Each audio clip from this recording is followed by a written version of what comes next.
Ok, perfecto. Ya se están compartiendo las presentaciones.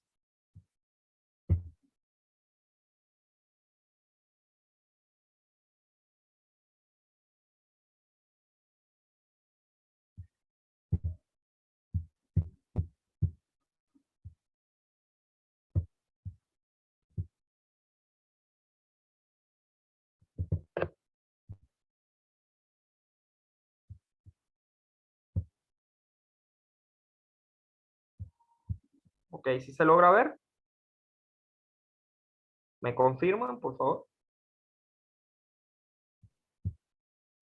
Está compartiendo, está todavía en el proceso de compartir. Ya te aviso apenas estén compartidas las imágenes.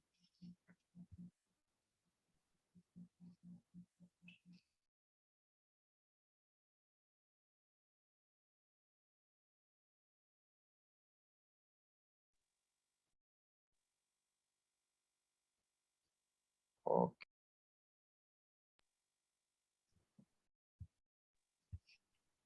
Creo que no se logró compartir, doctor Manuel.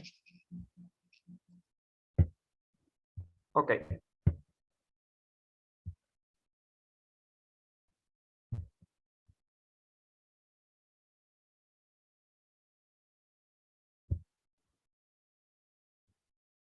Bueno, mientras el doctor Manuel Ceballos va compartiendo las láminas, yo siempre me gusta recordarles algunos aspectos importantes de lo que es los estudios ecográficos. Y entre esos aspectos importantes está que siempre hagan una revisión de la anatomía, se den un paseo por la anatomía de cada especialidad ecográfica que estén estudiando. Entonces, esto les va a permitir tener un enfoque más generalizado, más completo y poder entender las imágenes. Ok, bueno, ya las imágenes están compartidas, las láminas, doctor Ceballos. Ok, bueno, Entonces, excelente. Bueno, vamos a hacer de este webinar algo bastante práctico, bastante introductorio al módulo que se nos avecina, el de partes blandas. Bueno, hablando acerca de patología herniaria, yo considero, wow, desde el punto de vista de la gran importancia clínica, radiológica, imagenológica que tiene este tema el día de hoy, vamos a hacer hincapié en varios de los datos más importantes que consideramos el doctor Palermo y yo en todo nuestro estudio pues, de la patología herniaria. Vamos pues a arrojarle alguna digamos, introductorios y tips que ustedes requieren, que van a tener como herramienta indispensable tanto para que lo apliquen en el módulo de ecografía, así también como para que se lo lleven a su parte laboral, ¿ok? Como médicos generales, médicos futuros cirujanos generales, todos los que estén, bueno, acá presentes y con evidentemente todo lo que vayan a hacer a futuro. Vamos a comenzar definiendo qué es una hernia. Realmente, ¿qué es eso? Porque siempre lo escuchamos, pero nunca prestamos como que atención a su concepto. La hernia no es más que una protrusión del contenido intraabdominal. Llámese, recuerden que dentro del abdomen tenemos diferentes tipos de estructuras, no solamente son viscerales, tenemos también estructuras de tipo grasa, mesentérica, tenemos epiploide, estructuras epiploicas, tenemos también vasos sanguíneos, nutricios, tenemos también serie de cadenas linfáticas, ganglionares, que evidentemente vamos a tener distribuidas de manera dispersa por todo el abdomen. Entonces, ¿qué es una hernia? Cuando todo eso que les acabo de mencionar protruye por un anillo que puede ser permeable a través de un defecto aponeurótico. Llámese defecto aponeurótico una debilidad en un punto determinado del abdomen, generalmente son inguinales, por eso es que existe el tipo de hernia inguinal. También otro punto muy débil del abdomen es la cicatriz umbilical, también asiento de patología herniaria. Hay otros también que nos competen el día de hoy, como son las hernias femorales, pero también existen otras, como por ejemplo las hernias inguinoescrotales, que también lo vamos a abarcar cuando estemos en el módulo de testicular. Las hernias inguinoescrotales, pues evidentemente ya sería parte de toda la protrusión que va a caer a nivel del saco escrotal, y tenemos también hernias de origen hiatal, que, o sea, sí de verdad existen a nivel de lo que sería el hemidiafragma, ocurre también específicamente en el hiato, ocurre también liberación o defectos que permiten la protrusión del contenido abdominal hacia el tórax. Entonces, eso también es un tipo de patología herniaria. También hernias epigástricas o hernias infra y supraumbilicales forman parte de eso. Hay un tipo de hernia que es la incisional, que también denominada eventración, que también forma parte de todas estas cantidades de patología hernial. Entonces, la incidencia en la población general es de un 5%. Muchas de las lesiones pues que nos van a llegar a consulta, de los ecos que a ustedes mismos le van a pedir, tenemos pues que el 5% de todos formará una patología herniaria. Entonces, forma parte la ecografía, no se ha convertido aún en el gol estándar, pero yo creo que va un poco más allá, va a llegar a ser inclusive más de un gol estándar porque se está indicando cada vez más con mucha mayor frecuencia y le está el cirujano otorgando mucha más seguridad a la ecografía inguinal o de piel y partes blandas de región inguinal, constituyendo la intervención quirúrgica más frecuente, incluyendo se da pelea con la litiasis vesicular. Entonces, necesario siempre que tengamos en consideración este tipo de patología, de hallazgo, para que podamos dar mejores diagnósticos. Se sospecha siempre con la clínica referida por el paciente. ¿Cuándo el cirujano les va a mandar a ustedes el eco? Bueno, cuando sospeche de que hay una complicación o desee una documentación de la hernia. También para diferenciar un saco herniario de una lesión tumoral, eso también ocurre. Eso depende muchísimo de la experiencia del cirujano general. Hay algunos pues que ya han pasado tienen suficiente experiencia para decir, mira, esto es una hernia, a pesar de que esté atascada, tenga forma de una lesión tumoral, pero él está completamente seguro por la misma semiología aplicada en todos sus pacientes con hernia. Entonces, en esos casos muy particulares, el médico cirujano, el cirujano general indica la ecografía inguinal solamente para, digamos, confirmar su presunción diagnóstica. Otros cirujanos pues lo necesitan ya para el diagnóstico definitivo porque es muy dudoso o tiene algún tipo de complicación, llámese estrangulación, no es reductible, está con cambios importantes de coloración que puedan indicar una estrangulación, una isquemia, todo eso, incluyendo líquido libre, entre otras, nos ayudará a identificar si el paciente está frente a un cuadro de abdomen agudo. Entonces, importantísimo que tengamos en cuenta eso. Bueno, acá el doctor Palermo va entonces a mencionarles un poco acerca de la patología herniaria y los tipos más frecuentes que vamos a conseguir.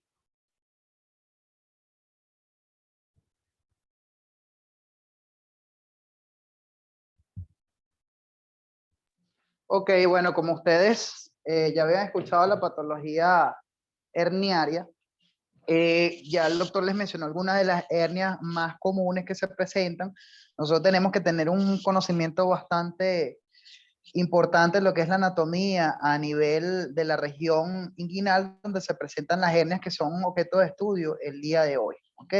Son las más frecuentes estas, las hernias inguinales, inclusive son uno de los motivos más frecuentes de lo que es lo que es la indicación del estudio ecográfico de la pared abdominal. Cuando estemos haciendo el diplomado, cuando estemos haciendo el curso como tal de partes blandas y pared abdominal e inguinal, vamos a abordar estas hernias de forma más profunda y también vamos a abordarlas en la pared abdominal, las epigástricas y todas estas en sus distintas localizaciones. ¿Ok? Entonces, en este caso en particular de la hernia inguinal, el saco herniario se va a localizar en la región inguinal. Este saco herniario va a estar por encima del ligamento inguinal y van a haber características anatómicas que nos van a permitir definir si es una hernia directa o indirecta. Muchos ecografistas solamente colocan la palabra hernia y muchas veces no definen qué tipo de hernia es. Cuando ustedes vayan a hacer sus informes ecográficos, es importante que definan si es una hernia inguinal directa o indirecta. Y esto se lo va a dar la ecografía cuando ustedes aprendan a ubicar los vasos epigástricos.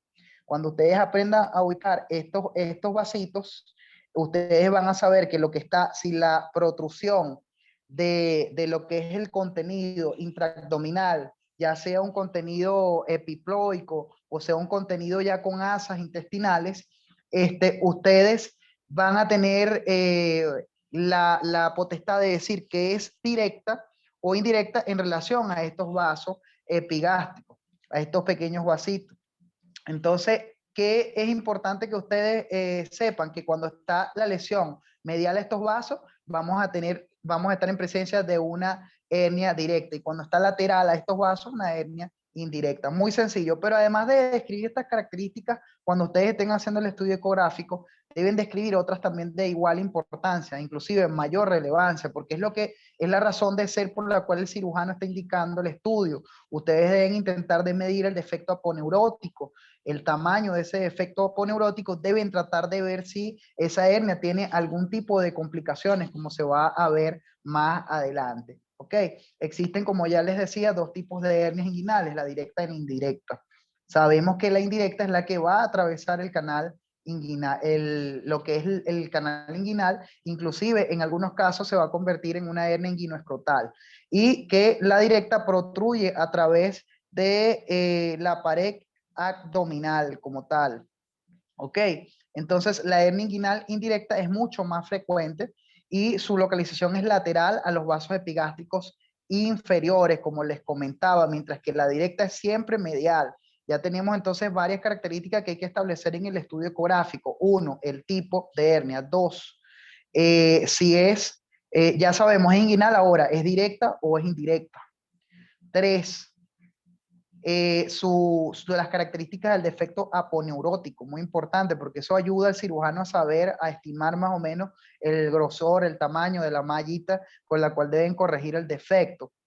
Y esto es un detalle muy importante, y deben saber las complicaciones que vamos a ver más adelante de este tipo de patología. La hernia inguinal directa protruye a través del triángulo de Hesselbach, ¿ok?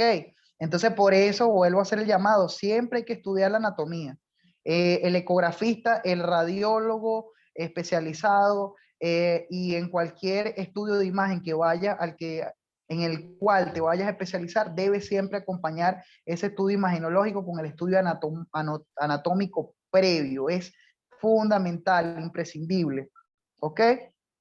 Entonces, por lo que es, en este caso, la hernia directa, la hernia se va a producir entonces, para cerrar esta lámina, hernia inguinal directa, aquella que es medial a los vasos epigástricos, que son estos vasitos que ven allí en la imagen, entre lo que es la imagen verde y la imagen azul.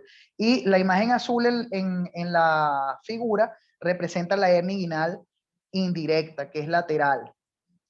Perdón, la azul representa la directa, que es medial, y la verde representa la indirecta, que es lateral a los vasos epigástricos. Recuerden que por debajo del ligamento inguinal pasan, se introducen o salen hacia lo que son las extremidades de los grandes vasos. Excelente. Ok. Bueno, vamos a continuar.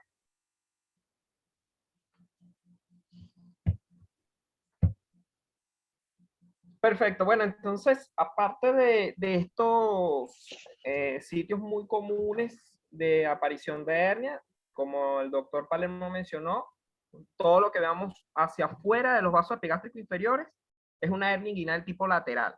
Por eso, importante siempre que sepamos la anatomía y dónde se ubican los vasos epigástricos inferiores, porque son ellos los que nos darán la referencia anatómica sobre dónde está la protrusión. Si está medial a lo mismo, sería entonces una hernia inguinal directa. Pero fíjense que hay otros tipos de hernia, como lo son las hernias crurales.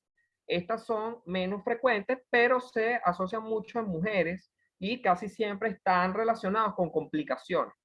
El saco herniario sencillamente protruye por la región femoral. Entonces, bueno, fíjense bien, aquí observamos una imagen ecográfica bien definida desde el punto de vista de anatomía, lo que les tratamos de decir, donde se observa dos grandes vasos principalmente que corresponderían a la arteria y la vena ilíaca. Muchas veces se observan pues a este nivel. Fíjense que esto es un corte transversal en la región inguinal. En este caso, observamos en círculo blanco la presencia de unos vasitos muy pequeños que están allí pues ubicados por debajo de lo que sería la fascia aponeurótica. Esto corresponde a los vasos epigástricos inferiores. Entonces, todo lo que ustedes vean medial o lateral nos va a ayudar al diagnóstico de patología herniaria inguinal. Para estudiar ecográficamente los tipos de hernias inguinocrurales, se debe localizar, bueno, primero la salida de los vasos epigástricos inferiores, a partir de los vasos ilíacos. Recuerden que los vasos ilíacos son muy fácil ubicarlos porque son de gran calibre y siempre pues están allí. Entonces, cada vez que nosotros logremos ubicarlos, podremos, digamos, darle un apellido bastante importante a la imagen de protrusión.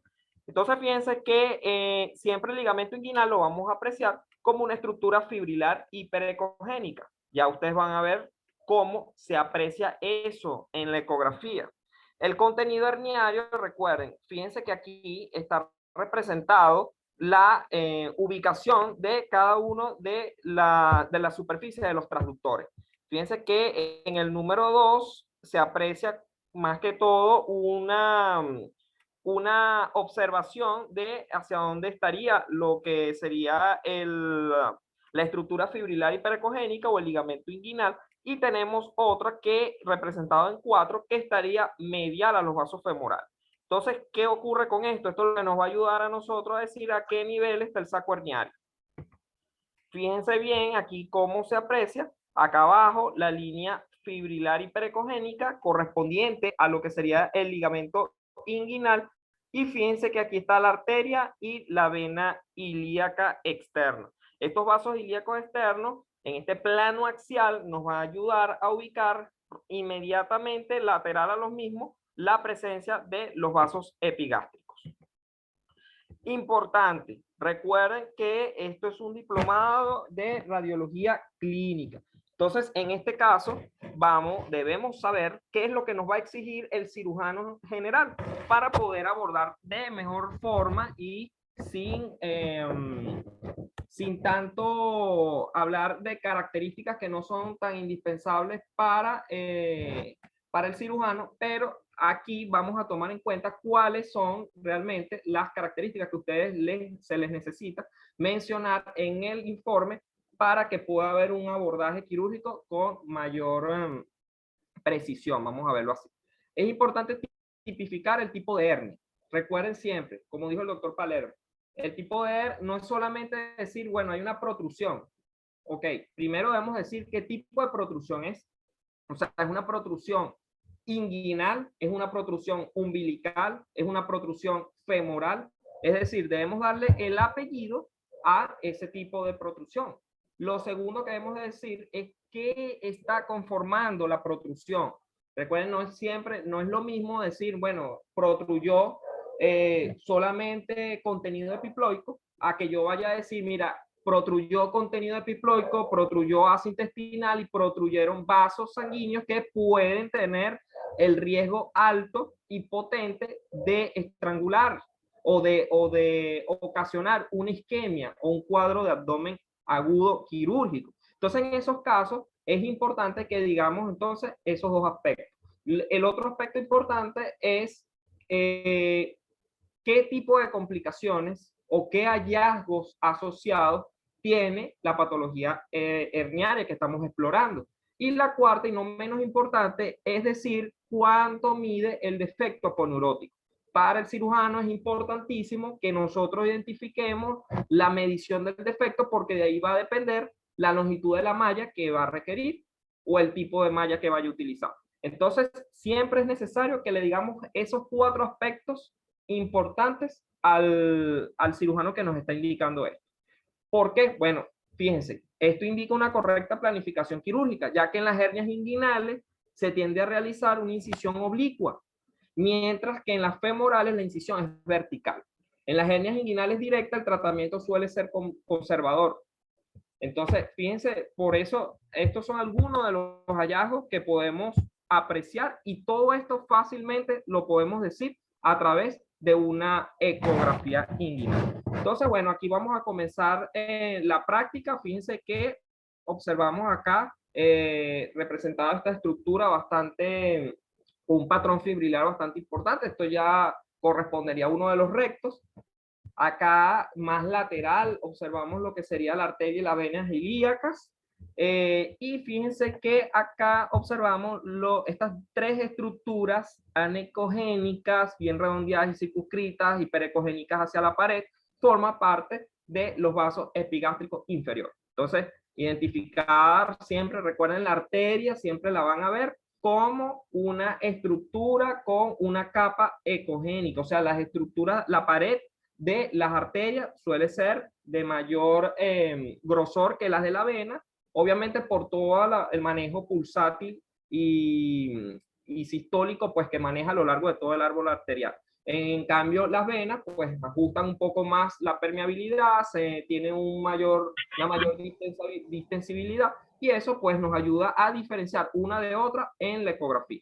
Entonces, observamos estas estructuras. Fíjense que mandamos al paciente a aplicar maniobras de Valsalva. Recuerden que las maniobras de Valsalva es sencillamente ocasionar un aumento de la presión intraabdominal de manera voluntaria, consciente al paciente.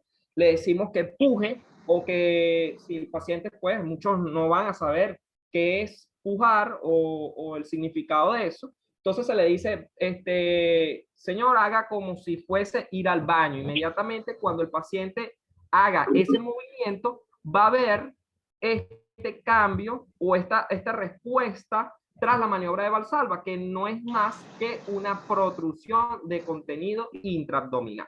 Con este apellido, primero le decimos que hay una protrusión, hay una patología herniaria. Segundo, está medial a los vasos epigástricos inferiores, entonces una hernia inguinal de tipo directa.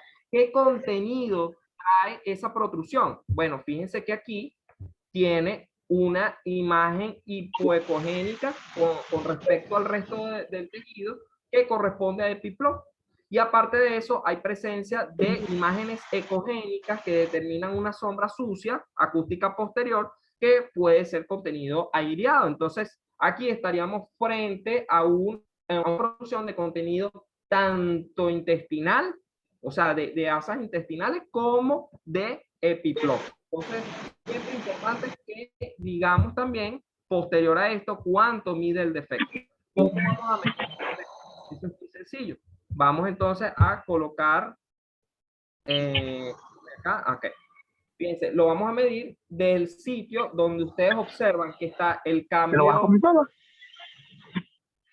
¿Sí? ¿Hay alguien que comentó algo? Ok. Del sitio donde ustedes observaron la protrusión. Doctor Manuel, un segundo. La doctora Yasmín Almirail, por favor, apague el audio porque está haciendo interferencia. Para que tengan en cuenta, porfa, para no interrumpir la clase. Adelante, doctor Ceballos. Ok, perfecto. Bueno, les mencionaba que el defecto aponeurótico también es otro dato importante y sencillamente ustedes lo van a medir de esta forma, o sea, la forma transversal. No tengo ahorita la herramienta para enseñarles en anotación, pero más o menos ustedes ubican a dónde está ese cambio brusco de salida, pues, de ese contenido, y a ese nivel ustedes van a identificar en centímetros o en milímetros, dependiendo de lo que les dé, el defecto aponeurótico. Y obviamente decir que no hay signos de complicación. Ok, continuamos entonces. Ok, en este caso, fíjense que tenemos una imagen muy similar a la anterior. La diferencia acá es que está lateral a los vasos epigástricos inferiores. Cuando hay una protrusión a este nivel lateral, decimos que estamos frente a una hernia inguinal indirecta. y estas son las más frecuentes de todas. La mayor cantidad de hernias, yo creo que más del 70%, 80%, obedece a hernias inguinales indirectas. La directa no es que no aparezca, pero es muy poco frecuente, su manejo es conservador. Las femorales tampoco son muy frecuentes, a pesar de que son muy comunes en mujeres, pero casi siempre, pues, cuando hay hernias de tipo incisional, eventraciones, es que ocurre, pues, cambios a esos niveles. Recuerden siempre que se debe decir si hay complicaciones asociadas en la patología herniaria. En este caso, fíjense que hay señalado en asterisco una imagen que corresponde a un área de colección. Eso puede ser líquido libre circundante, y esto también es importante que le arrojen ese dato al cirujano general, porque con esto él va más o menos a identificar qué tan urgente es obviamente también con las maniobras clínicas, el examen físico, saber pues qué tanto puede el paciente esperar. Pero casi siempre estos casos son de origen por complicaciones. Igualmente, a todo protrusión deben colocarle el flujo Doppler color. Recuerden cuando lo estudiamos en el módulo de botonología, el Doppler color nos indica si hay angiogénesis, si hay presencia, incluyendo, por ejemplo, hipovascularización o no hay flujo. En esos casos, siempre también debemos colocarlo porque nos apoya un diagnóstico de, por ejemplo, isquemia intestinal. Entonces, fíjense, ya aquí estamos medial a lo que serían los vasos ya femorales. En estos casos, igual manera, le vamos a decir siempre al paciente que realice maniobras de Valsalva. Una forma muy fácil de identificar si el paciente realmente está pujando es observando el diámetro de la vena. O sea, eso lo delata fácil porque la vena se ensancha cuando está a cambios bruscos de presión intraabdominal. Entonces, cuando ocurre eso, fácilmente podemos identificar que sí, o sea, realmente es correcto, el paciente está pujando. Siempre recuerden utilizar también en los pacientes la misma maniobra en bipedestación. ¿Por qué? Porque muchas veces por la misma situación de la ley de gravedad, no siempre la hernia sale cuando está el paciente de cúbito supino. Entonces nos llevamos una sorpresa cuando colocamos el paciente de pie, porque allí se hace manifiesto muy fácil lesiones herniarias. ¿Okay? Entonces, siempre importante que consideremos que haya este tipo de protrusión y el recuento anatómico de la estructura. Recuerden, vasos epigástricos inferiores, primer recuento anatómico. Ubicar lo que sería el ligamento inguinal, importante también los vasos femorales para identificar la vena las hernias femorales o también denominadas crurales, y tenemos pues también que explorar lo que sería la región escrotal, porque muchas veces estas mismas hernias siguen pues, recuerden que toda patología herniaria en un punto débil del abdomen ocasiona la salida pues de ese contenido, y el escroto no se escapa de esto. También él puede ser asiento de asas intestinales y se ha visto en muchísimos casos. Es el llamado hernia inguinoescrotal. Ok, bueno, siempre importante tomar en cuenta las complicaciones. Aquí les traigo varias de ellas. Cuando ustedes vean la protrusión del contenido, no siempre va a ser de forma aguda o que no tenga tantas complicaciones. Otras veces va a haber, por ejemplo, líquido libre. En el caso de que haya líquido libre, eso arroja de que hay presencia de edema de pared, o hay presencia de congestión venosa, o hay linfedema por obstrucción, etc. Cuando ocurre eso, siempre es necesario que nosotros reportemos, porque es un signo claro de complicación, la presencia de líquido libre. Aparte de eso, fíjense que puede haber una asa que va a estar bastante aumentada de tamaño, de diámetro. En esos casos, después, bueno, se les va a proporcionar unas medidas cuando estemos netamente en el módulo, unas medidas que nos van a indicar si realmente una asa intestinal está aumentada de su tamaño o no. También la pared se engrosa. Fíjense que aquí las flechas blancas señalan un engrosamiento difuso de la pared intestinal, y aparte de eso, fíjense cómo hay una un anillo, pues, perdón, un defecto aponeurótico bastante importante. Y por allí, pues, se sale toda esta cantidad de contenido intraabdominal. Entonces, todo esto es necesario decirlo. Este paciente no solamente se estudió a ese nivel de la protrusión, sino que se exploraron otros segmentos intestinales que estaban, pues, un poco distendidos a nivel de la rayo X de abdomen, y se corroboró, se confirmó en el eco la presencia de primero un líquido libre interasa, señalado en el asterisco, y la presencia de una imagen en pseudorriñón. La imagen en pseudorriñón indica de que el intestino está frente a una patología de origen inflamatorio, que puede ser secundario a un cuadro de isquemia que se puede estar instaurando, o a un cuadro de obstrucción intestinal. Entonces, siempre importante que corroboremos todo eso. Entonces, identificar primero que todo, protrusión. Segundo, el apellido. Colocar de dónde, según la localización anatómica, de cuál hernia estamos hablando. Tercero, decir si hay hallazgo de complicación asociada. Y cuarto, medir el defecto aponeurótico. Con que ustedes le digan esas 4 cosas al clínico, pues van a optar con un informe de calidad y van a, obviamente, a darle al paciente una mejor calidad médica diagnóstica. Bueno, estamos ya concluyendo lo que sería la parte del webinar, la parte del introductorio, y bueno, le cedo la palabra al doctor Albert Palermo.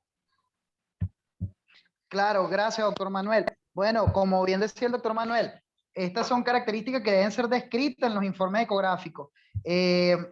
Quizá no todos lo hacen, pero es el deber ser para que el informe sea de calidad y para que realmente sea un informe en el cual se pueda apoyar el cirujano general, porque es muy habitual que al cirujano muchas veces le llegue un eco y por no contar con la cantidad de características necesarias o por no tener la información que él necesita, o tiene que complementar con otros estudios o tiene que repetir el eco en otro lado. Y la idea es que eso no pase, sino que seamos ecografistas y radiólogos de buena calidad, que podamos ser de verdad un apoyo para el cirujano y para el especialista que está pidiéndonos realizar ese estudio. Esas características son esenciales. El tipo de hernia, que lo vamos a modo de resumen, les digo, lo que nos va a decir qué tipo de hernia inguinal es sencillamente su relación con los vasos epigástricos. Lateral del vaso epigástrico va a ser una hernia indirecta y medial una hernia directa. Sencillo, el anillo de lo que es el conducto, el anillo superficial se encuentra lateral. Entonces eso los puede ayudar a también más o menos fijar, para no memorizar al caletre, lo que es la relación medial, entonces directa, lateral, indirecta. 2, el defecto aponeurótico es importantísimo porque eso es lo que le va a permitir al cirujano más o menos estimar, o lo puede ayudar a estimar las características y el tamaño del defecto. 3, las complicaciones son definitivamente necesarias su descripción, porque nos puede indicar si es una emergencia quirúrgica o si es un tipo de situación en la cual se puede establecer una cirugía electiva. Entonces, por ejemplo, lo que explicaba el doctor de colocar el efecto Doppler, y por eso es que les hago el llamado para que no solamente hagan el curso de partes blandas, sino que hagan el de Doppler vascular, porque el Doppler es una herramienta que van a usar en todo tipo de eco que ustedes realicen. La ecografía Doppler en este caso nos va a servir mucho, sobre todo en aquellos procesos en los cuales haya compromiso vascular. Si hay una captación Doppler disminuida o ausente en una hernia que no es reductible, entonces eso es un signo importante también que debemos señalar al cirujano, porque eso le puede indicar que la necesidad quirúrgica es inmediata. Los otros signos que comentaba el doctor, medir la pared. La pared no debe ser mayor de 3 milímetros. Eso también es un signo importante de complicación, y más cuando se correlaciona con líquido interasa y otras características inflamatorias, como la imagen en pseudorriñón. Otra cosa muy importante que me gustaría que fijaran es cómo yo sé, porque quizás es una de las cosas más difíciles, cómo yo sé si ahí lo que hay es epiplón, si ahí lo que hay es asas intestinales, qué es lo que hay allí. Y bueno, las señales ecográficas son claras. Fíjense cómo la banda hipoecoica que se forma alrededor de la protrusión nos indica la presencia de posiblemente de tejido graso allí.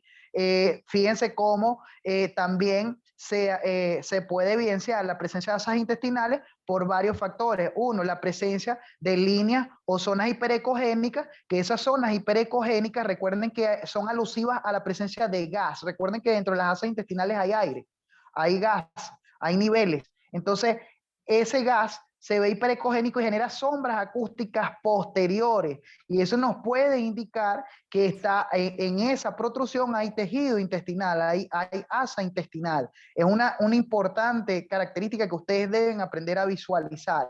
Y muy importante, la medición del defecto poneurótico es ojo ecográfico. Cuando ustedes mandan al paciente a protruir, a hacer la maniobra de Valsalva, tienen que observar por dónde se origina la protrusión, ese punto en el cual se origina la protrusión rápida, y allí ese nivel es donde deben tratar de medir para más o menos estimar la característica del defecto aponeurótico. Entonces, todas estas técnicas las van a aprender aquellos que decidan participar en el próximo módulo, en vivo y en directo también aquellos que tengan la oportunidad de hacer el semipresencial, porque va a estar el doctor Ceballos y mi persona asesorándolos en todo momento durante 2 sesiones prácticas que se van a hacer obviamente posterior a lo que es la facilitación de todos los contenidos, de lo que es las clases Zoom, las cuales van a quedar grabadas y van a poder disfrutar de las mismas cuantas veces ustedes deseen.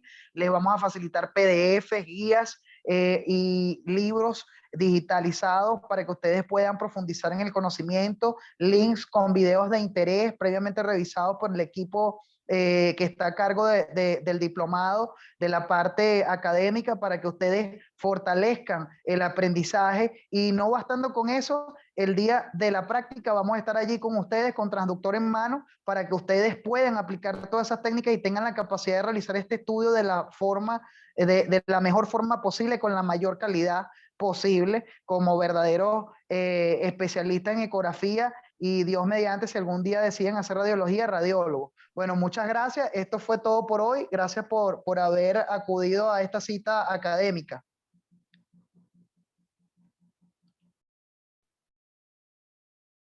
Listo, muchas gracias, doctores, y muchas gracias a todos los demás. Por favor, aquellos que estén interesados en recibir o tener más información, vamos a dejar ahorita en el chat el número de teléfono donde pueden escribir y les estaremos mandando toda la información. Muchas gracias a todos por asistir.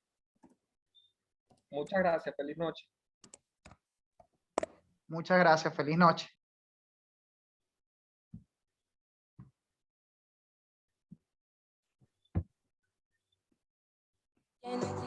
Que penso, tudo que faço é trabalhar para garantir que nada vai faltar.